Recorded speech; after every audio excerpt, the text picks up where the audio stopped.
రేరా గురించి తెలుసుకుందాం. రేరా అంటే real estate regulatory authority.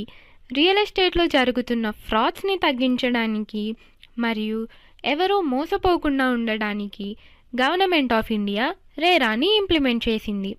RERA act 1 మే 2016 నుంచి ఇంప్లిమెంట్ అయింది.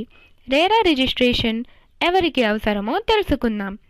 ఎవరైనా ఇండిపెండెంట్ బిల్డింగ్ లేదంటే అపార్ట్మెంట్స్ కట్టాలనుకుంటే రేరా రిజిస్ట్రేషన్ చేసుకోవాలి. ఉన్న అపార్ట్మెంట్ని మోడిఫై చేసి తిరిగి అమ్మాలనుకున్న రేరా రిజిస్ట్రేషన్ చేసుకోవాలి. State level cooperative housing finance society లేదా primitive cooperative housing society buildings construct చేస్తాము, వాటికి కూడా రేరా అవసరం. ఎవరైనా తమని తాము బిల్డర్, కాంట్రాక్టర్, డెవలపర్ అని చెప్పుకోవాలన్నా రేరా రిజిస్ట్రేషన్